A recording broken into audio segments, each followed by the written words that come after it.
15장 13절부터 보겠습니다.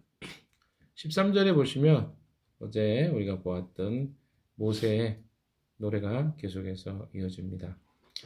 주님께서 한결같은 사랑으로 손수 구원하신 이 백성을 이끌어 주시고 주님의 힘으로 그들을 주님의 거룩한 처소로 인도하여 주십니다. 주님의 처소가 어딜까요? 거룩한 처소? 약속의 땅이겠죠. 가나안 땅을 이야기합니다. 하나님의 그 사랑으로 하나님의 그 구원하신 백성들을 하나님이 약속한 땅으로 이끌어 가실 것이다 라고 이야기합니다. 이 이야기는 어디로 이어지냐면요, 그들이 정복하게 될 나라와 백성들을 언급하는 것으로 이어집니다. 사실 이 홍해를 건너지 않았다면 그들이 제일 먼저 직면했었을 사람들이 블레셋 주민들이죠. 근데 그 주민들이 이 소식을 듣고, 이 소식이 무엇입니까? 이스라엘 백성을 이끄신 하나님께서 홍해를 가르시고 바로의 군대를 멸절시켰다 라고 하는 소식을 들었을 때 그들이 겁에 질리게 될 것이다. 지금 그들이 겁에 질려 있는 상태에 있다 라고 먼저 이야기합니다. 그 다음에 이제 어떻게 보면 이 순서가 그 가나안 땅에 정복해 가는 순서일 것 같습니다. 가나안의 동쪽에 있었던 동남쪽이죠. 에돔의 지도자들이 놀라고, 그 위에 있는 모압의 권력자들도 무서워서 떨며, 그 다음에 이제 정복하게 될 땅들이 가나안의 모든 주민도 낙담합니다. 이미 애언적인 그런 메시지라고 저는 생각이 듭니다. 이 부분이. 왜냐하면 이 땅들은 다 가나안의 아까 13절에 이야기한 손수 구원하신 이 백성이 이끌어 주시고 주님의 힘으로 그들을 주님의 거룩한 처소 약속의 땅으로 인도하실 것인데, 그 대적들을 이 사건, 이미 홍해가 갈라지고 또 그곳에서 바로의 군대가 멸절당하는 것을 통해서 이미 애언적으로 그 땅이 정복될 것들을 선언하고 있는 것이죠. 모세가 그것을 노래하고 있는 것입니다. 자, 16절에 보시면 그들이 모두 공포와 두려움에 사로잡혀 있습니다. 주님의 권능의 팔 때문에 주님의 백성이 다 지나갈 때까지, 주님께서 속량하신 이 백성이 다 지나갈 때까지 그들은 돌처럼 잠잠하였습니다. 그 공포와 두려움에 사로잡혀 있는 이유가 무엇입니까? 주님의 권능의 팔 때문에. 그래서 주님의 백성이 다 지나갈 때까지, 어디를 지나갈 때였습니까? 홍해를 지나갈 때까지. 그 홍해가 제가 이야기 드렸죠. 적어도 50에서 100m 이상 쭉 높이 벽처럼 세워졌습니다. 그리고 잠잠하게 그 파도가 이스라엘 백성들을 침범하지 못했죠. 그래서 17절, 18절 한번 읽어볼까요? 시작. 주님께서 그들을 데려다가 소유인 주님의 산에 심으실 것입니다. 주님, 이곳이 바로 주님께서 계시려고 만드신 곳입니다. 주님께서 손수 세우신 성소입니다. 주님께서 영원토록 다스릴 것입니다. 그러니까 지금 모세는요, 하나님이 그 백성들을 마치 나무를 산에 심듯이 주님의 소유인 주님의 산에 심으실 것입니다. 어디로? 가나안 땅에 그들을 인도하실 것입니다. 그래서 주님, 이곳이 바로 주님께서 계시려고 만드신 곳입니다. 손수 세우신 성소입니다. 그 하나님의 약속의 땅에 그들을 인도할 것들을 미리 예언적 찬양을 드리고 있는 것이죠. 그래서 하나님의 통치와 다스림이 영원할 것입니다 라고 18절에 마무리를 합니다. 이것이 바로 모세가 하나님을 찬양했던, 그러니까 현재적인 그 사건을 통해서 미래적으로 하나님이 이루실, 우리가 풍삼기에 보면 그런 이야기를 하죠. 우리가 하나님 앞에 주장해야 될 것들이 있습니다. 우리의 정체성에 대해서. 그것이 무엇입니까? 하나님이 행하신 일과 하나님이 행하실 일 가운데서 약속하신 것이죠. 그 가운데서 우리 자신을 주장하는, 하나님, 이렇게 주님이 하셨기 때문에 저는 이런 존재입니다. 그리고 하나님이 이렇게 하실 것이기 때문에 주님, 저에게 이렇게 해주십시오. 이것이 바로 우리가 주장해야 될 내용이죠. 이게 바로 우리가 이 땅에 살고 있지만 하나님의 구원의 과거, 현재, 미래를 살아갈 때 가장 붙잡아야 될 것이 하나님 안에서 나는 누구인가? 또 하나님이 나에게 무엇이라고 약속하고 있는, 무엇을 주실 것인가 약속하고 있는 이걸 주장하고 사는 것이 그리스도인의 삶이라고 생각합니다. 그래서 모세가 그렇게 노래했던 것처럼 현재적 사건이 미래에 어떤 나의 삶을 약속하고 있는지를 붙잡고 살아가는 것, 그것이 그리스도인이라고 저는 생각합니다. 19절 이하에는요, 미리암의 노래가 나옵니다. 내용들이 많기 때문에 간단하게 오늘은 좀 정리를 하겠습니다. 미리암의 노래는요, 이렇게 이해하시면 좋을 것 같아요. 모세가 어떻게 보면 그 민족 전체에 대한 계시적 예언, 그리고 그것을 노래로 만들어서 이렇게 하나님을 찬양하는 것이었다면, 미리암은 그것을 전수적 차원에서, 그러니까 전수라는 말은 이스라엘 백성의 여인들에게 이 노래를 가르쳐 줍니다. 가르쳐 준 이유는 무엇일까요? 그것은 그 자녀들에게, 그 후손들에게 이것을 전수하고 가르칠 수 있도록 이 노래를 다시 어떻게 보면 노래를 만들어서 그 여인들에게 가르치고 있는 것을 이렇게 이야기한다고 생각하시면 될 것 같습니다. 한번 그 내용은요 같습니다. 모세가 했던 내용과. 한번 19절부터 21절까지 한번 보겠습니다. 시작. 바로의 군마가 그의 병과 기병과 함께 갈라진 바다로 들어갔을 때 주님께서 바닷물을 돌이키셔서 그들을 덮으셨다. 그러나 이스라엘 자손은 바다 한가운데로 마른 땅을 밟고 건넜다. 그때 아론은 유이요 예언자인 미리암이 손에 소구를 드니 여인들이 모두 그를 따라 나와 소구를 들고 춤을 추었다. 미리암의 노래를 매겼다. 주님을 찬송하여라. 그지없이 높으신 분 말과 기병을 바다에 던져 넣으셨다. 그러니까 모세가 구속사적인 어떤 의미에서 이 노래와 시를 지었다면 그 시를 기반으로 해서 미리암이 노래를 만들어서 여인들에게 전수해주고 있는 장면이라고 생각하시면 좋을 것 같습니다. 근데 여기서 좀 주지해야 될 사실은요. 19절에 보시면 바로의 군마가 그의 병거와 기병과 함께 갈라진 바다로 들어갔을 때 이게 조금 그 사건 있었던 사건들을 좀 팩트로 좀 정리를 해놓은 것 같습니다. 아마 분명한 것은 여기는 보병이 나와 있지 않습니다. 그러니까 아마 그 멸절당했던 바로의 군대는 대부분이 기병과 병거들인 것 같습니다. 보병들은 여기 언급되어 있지 않죠.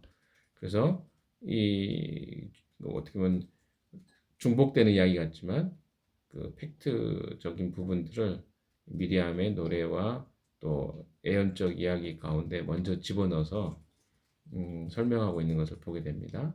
그런 내용들 속에 보시면요. 이스라엘 자손은 바다 한가운데로 마른 땅을 밟고 건넜고 주님께서 바닷물을 돌이키셔 그들을 덮으셨다. 이렇게 표현하고 있습니다. 그러니까 대비되죠. 이스라엘 백성들은 마른 땅을 건너서 지나왔는데 이집트의 군대는 그 바닷물이 그들을 삭혀버리는, 덮으셨던.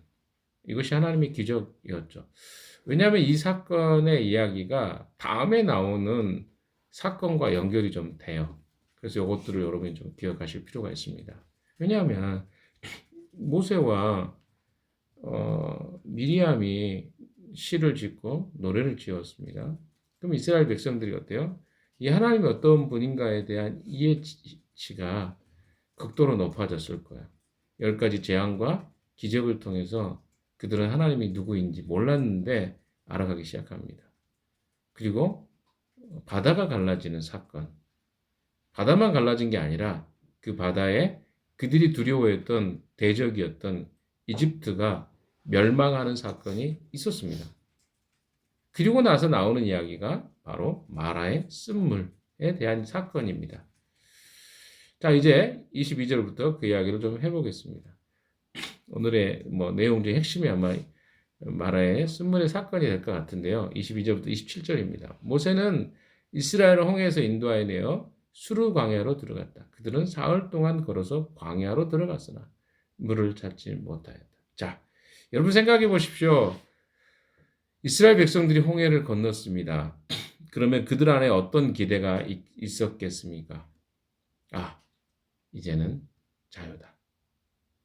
그럼 아니 홍해도 건네고 이스라엘 군대도 다 멸절당했으니까 뭘 기대했겠어요. 하나님 이제 우리는 적과 꿀이 흐르는 땅 그리고 우리가 예상치 않았던 너무 좋은 것들 주시겠다. 이런 생각이 있었을 것 같아요. 그런데 그들이 홍해를 건너서 인도하여 낸 곳이 어디입니까?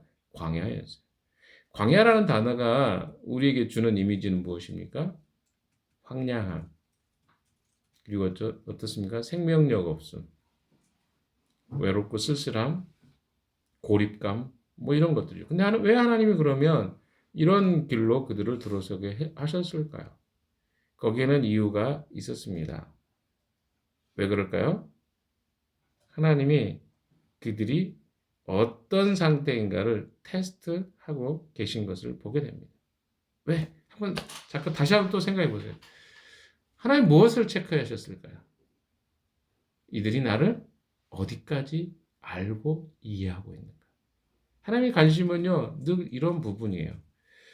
그냥 단순히 이스라엘 백성들을 구원하셔서 그냥 해피 에버 해피 뭐 이런 삶으로 부르신 것이 아니고 하나님 백성 삼기 위해 그들을 부르신 것이죠. 또한 우리가 성경 전반적으로 봤을 때 그 백성을 부르신 것은 그들만을 위한 것은 아닙니다.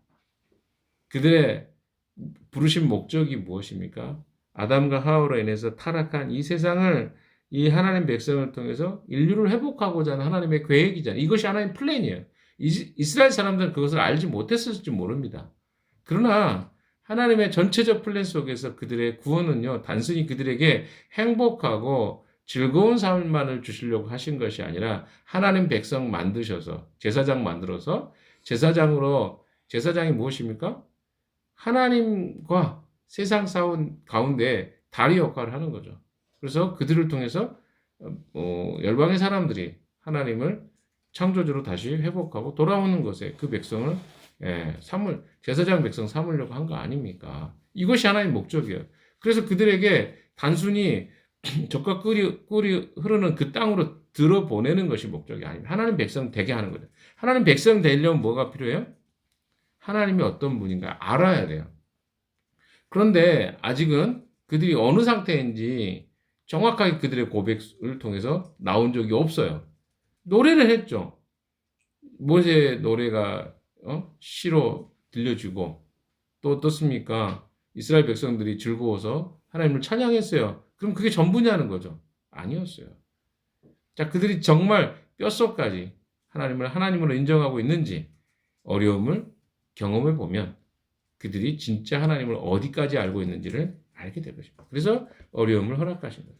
우리 인생과 삶에도 저는 동일하다고 생각합니다. 우리 삶에 하나님을 믿는데 왜 이렇게 내 인생은 풀리지 않지? 라고 이야기하는 사람도 있고 어떤 사람들의 삶에서는 조금 꼬인 것 같지. 그리고 내 인생이 뭔가 하나님이 나에게 축복보다는 그렇게 고통과 아픔을 더 많이 주시지? 라고 생각하는 사람도 있을 것 같습니다. 거기엔 이유가 있는 것이죠. 그것을 통해서 우리가 하나님을 닮아가거나 알아가거나 이해해가거나 혹은 내가 믿고 있는 하나님이 진짜 나의 고백만큼의 삶으로 하나님을 그렇게 신뢰하고 살아가는지 이런 것들을 주님이 체크해 보시는 상황일 수 있다고 저는 생각합니다. 왜? 궁극적인 하나님 목적은 우리가 주님을 닮아가고 알아가는 데 있기 때문에 그렇습니다.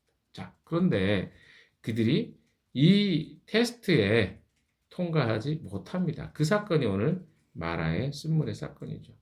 계속 이야기를 좀 같이 나눠볼까요? 23절 마침내 그들이 마라에 이르렀는데 마라는 단어는 쓰다라는 단어죠. 그곳에 물이 있어서 마실 수 없었어요. 그곳의 이름을 마라라고 했습니다. 쓴 물이 있다는 거죠. 근데 그들이 아마 기대하고 물이 있어서 광야에 물이 있으면 어때요? 3일 동안 물을 못 마셨어요. 여러분 3일 동안 물을 못 마시면 어떨 것 같아요? 힘들죠. 하루만 물을 못 마셔도 우리는 힘든데 3일 내내 그리고 아이들이 막 울고 불고 하지 않겠어요? 뭐 엄마 물 줘. 근데 아마 광야의 길 동안 전혀 물을 못 마신 게 아니고 지나오는 동안에 그들이 싸고 왔던 그 물들이 다 떨어진 것 같아요. 3일 동안 지나면서. 그래서 아니 그들이 이동 중에 그런 물을 가져오지 않았겠어요? 떠나오면서 물을 가져왔겠죠. 근데 그 물이 이제 다 떨어져 버린 거죠. 이럴 때 그들에게 당연히 원망이 이제 조금씩 나오기 시작합니다. 그래서 그들이 했던 태도가 24절에 나오죠. 이스라엘 백성은 모세에게 우리가 무엇을 마신단 말입니까? 하고 불평하였다. 하나님께 불평한 거죠, 사실은. 그런데 눈에 보이는 사람이 모세니까 모세에게 이 원망을 표현합니다. 아니, 여기 와서 우리가 뭘 마실 것도 없는데 여기를 왜 인도했어요? 이제 이런 표현이죠. 근데 그들이 어떻게 했어야 될까요, 그러면? 아니, 하나님이 홍해도 가르셨고 10가지 기적도 행하셨잖아요. 그럼 적어도 그들이 하나님을 믿음으로 붙잡았어야죠. 상식적인 건 그렇습니다. 믿음이 있다면, 어른이라면, 신앙적으로. 이유와 삶에 어떤 고난이 왔을 때 믿음이 있다면 욥처럼 하나님이 이유가 있겠지 라고 받아들이는 것이 믿음의 사람인데 조금 환경이 어려우니까 뭐라고 고백합니까? 우리가 뭐 때문에 여기 나왔어요? 마실 물도 없는데. 이런 고백이 이제 그들에게 터져 나온 거죠. 그래서 25절에 모세가 주님께 부르짖습니다. 주님께서 그에게 나무 한 그루를 보여주셨습니다. 그가 그 나뭇가지를 꺾어서 물에 던지니 그 물이 단물로 변하였습니다. 주님께서 그들에게 법도와 율례를 정하여 주시고 그들을 시험하신 곳이 바로 이곳이다. 시험하셨다고요. 어떤 시험입니까? 그들이 만약에 이 시험을 통과했으면 저는 이 법도와 율례를 굳이 주지 않으셨을 것 같아요. 왜? 법대와 율례 없이도 하나님을 어때요? 아버지로 섬기고 하나님이 가라고 하면 가고 멈추라 하면 멈추고 또 어떻습니까? 물이 없으면 하나님이 주실 거야 라고 믿는 것. 이게 이제 이스라엘 백성들이 기대했던 하나님 모습이죠. 그러나 그들이 그런 상태가 아닌 것을 아시고 그들에게 무엇을 주십니까? 법도와 율례, 경계선을 지어주죠. 이것 안에서 이것대로 해라. 사실은 이게 좋은 게 아니에요. 법도와 율례가 있는 게. 없어도 되는 삶이 법이 여러분 우리가 왜 법이 필요합니까? 안 지키니까 법이 필요한 거죠. 만약 그 법을 잘 지킬 수 있으면 법이 왜 필요해요? 똑같습니다. 법이 있어야만 너희들은 질서를 지키겠구나. 하나님 그 수준을 파악한 거예요. 그래서 만들어진 게 하나님의 율법입니다. 나중에 율법을 이제 그 돌판으로 봤잖아요. 이제 그 이유입니다. 통과했으면 아마 이게 없었어도 됐을 것 같아요. 그래서 하나님은 그들을 시험하신 것이 바로 이것입니다. 그러니까 자꾸 하나님 뭐예요? 테스트 하셔요. 어떤 걸 테스트합니까? 우리의 신앙이 드러날 수밖에 없는 환경과 상황을 주신다는 거예요. 그걸 통해서 어때요? 우리가 고백하는 게 우리의 신앙이 아니고 우리가 믿고 행하는 바가 신앙이라는 것을 자꾸 우리에게 말씀해 주셔요. 그러니까 마치 거울을 보여주시는 것 같아요. 거울이 없을 때는 내 모습이 잘 안 보입니다. 객관화가 안 되죠. 그런데 어때요? 거울이 보여주고 나의 모습이 투사가 되면 투영이 되면 어때요? 아, 이게 내 상태구나. 그때 아는 거예요. 다 우리 신앙 좋다고 그러죠. 믿음이 없다고 생각하는 사람 누가 있어요? 그러면 어떻습니까? 자기 모습이 적나라하게 객관화되는 순간 우리는 그걸 부정하잖아요. 저희가 PCT를 작년에 한 번밖에 안 했던 이유 중에 하나가 투사되는 게 힘들어하는 걸 보이는 거예요.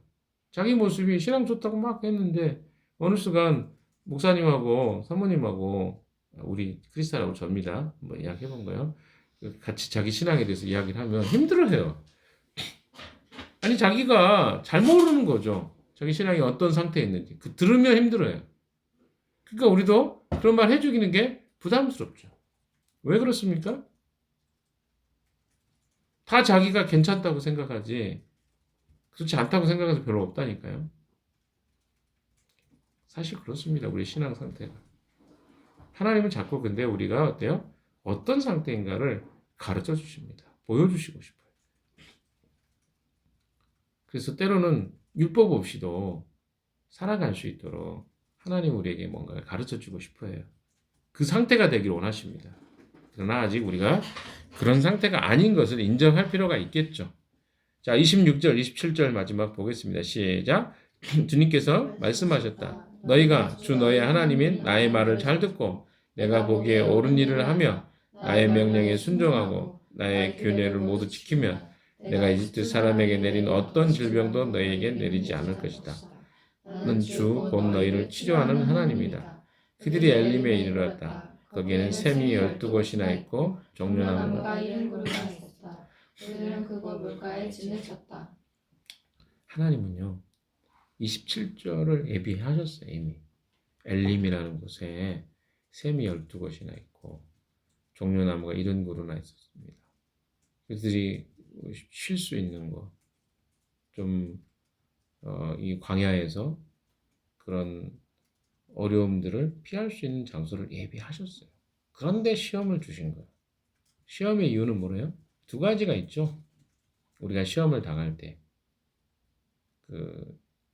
고린도전서 10장 13절에도 그런 내용이 있잖아요. 하나님이 우리를 일부러 유혹하거나 죄에 빠지도록 하나님이 우리에게 테스트하신 적이 없다는 거예요. 왜? 하나님은 그럴 이유가 없으세요. 하나님이 그러니까 시험이라는 단어가 우리에게는 이제 해석을 잘 하셔야 됩니다. 테스트가 대부분이죠. 템테이션은 하나님 주신 게 아니죠. 왜? 하나님은 그런 목적으로 시험하시지 않기 때문에 그렇습니다. 주로 템테이션, 유혹은 사단이 주는 것이고, 근데 성경에는 이제 시험이라는 것을 템테이션이나 테스트나 같이 쓰기 때문에 헷갈리기도 합니다. 그러나 여기서 말하는 테스트는 우리의 신앙이 하나님께 더 나아갈 수 있도록 주신 시험이죠. 그래서 우리에게는 주로 하나님이 테스트 하시는데 뭐래요? 내 상태가 어디까지 왔냐. 우리 시험을 봐야 내 실력이 어디 있는지를 알 수 있잖아요.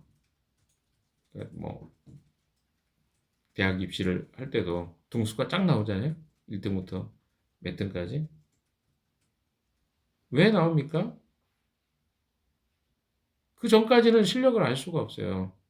자기가 가지고 있는 이 정보의 양이 어디까지 기억하고 있는지, 내용을 이해하고 있는지 모릅니다. 시험을 딱 하는 순간 그게 딱 드러나요. 숨길 수가 없어요. 아무리 이야기해도. 그만큼 반복하고 열심히 암기하든 내용을 기억하든 이거를 알고 있어야만 그것을 답을 할 수 있는 것이죠. 하나님이 자꾸 우리를 테스트 하시는 것은요. 우리가 하나님을 얼마나 이해하고 있는가, 알고 있는가, 사랑하는가, 또 그분을 신뢰하는가, 이런 부분들을 체크하고 싶어요. 여러분, 사람의 관계도 마찬가지입니다. 관계의 문제도요. 얼마나 우리가 누군가를 사랑하고 있고 신뢰하고 있고 믿고 있는가 관계가요. 어떤 상황이 나오면 그것으로 증명이 됩니다. 말은 잘하죠. 내가 너를 신뢰하고 사랑하고 존경한다. 그러나 실제 상황이 나오면요. 진심이 나옵니다. 하나님은요. 우리에게 늘 좋은 것을 주길 원하셔요. 그런데 실제 우리 삶에 어려움이 닥치면 우리는 선하신 하나님이라고 말은 고백하지만 사실은 그렇게 믿지 않는 경향이 있습니다. 근데 내가 어디까지 하나님을 믿고 있고 얼마만큼 하나님을 신뢰하고 있는가는 나의 삶에 어려움이 닥칠 때. 여러분의 삶에 한번 들어보십시오. 어떤 어려움이 있습니까? 그때 여러분이 그 문제에 집착하면요. 하나님의 신실하심이 보이지 않습니다. 그러면 원망이 나올 거예요. 그러니까 여러분 안에 원망이 쉽게 나온다는 건요. 하나님이 여러분에게 그렇게 중요한 분이 아닌 거예요. 그러나 그 상황 속에서 하나님을 바라보고 하나님이 어떤 분인가를 신뢰하잖아요. 그러면 어떨까요? 그 문제가 하나님 안에서 해결될 것을 믿음으로 보는 것이죠. 이게 바로 하나님을 신뢰하는 자들의 태도입니다. 그런 말씀을 마감하면서요. 여러분에게 이 챌린지를 좀 드리고 싶어요. 여러분의 문제가 있습니까? 문제는요. 늘 뭘 이야기한다고요? 나의 신앙의 상태를 보여주는 거울과 같은 거예요. 그래서 문제가 없는 것이 좋은 게 아니고 문제가 딱 나오면 나의 상태가 어딘가가 딱 드러나 버립니다. 그래서 문제가 없는 걸 좋아하지 말고 여러분의 문제가 있다면 나는 지금 어떤 상태인가를 그 문제를 통해서 점검해 보십시오. 그리고 다시 나의 상태와 나의 신앙을 하나님께로 다시 둘 수 있는, 다시 재정비하는 그런 시간으로 삼으십시오. 그러면 이 문제가 문제만이 아니라 나를 돕는, 나의 성장을 돕는 그런 요소라고 우리가 생각할 수 있지 않겠습니까? 여러분이 어떤 문제가 있습니까? 한번 좀 이런 관점에서 한번 체크해 보십시오. 그리고 나의 신앙의 상태가 어디까지 가 있는지 점검해 보시고 하나님을 신뢰하고 의지하는 쪽으로 나아가시는 여러분이 되시기를 주님의 이름으로 축원합니다. 같이 기도합시다.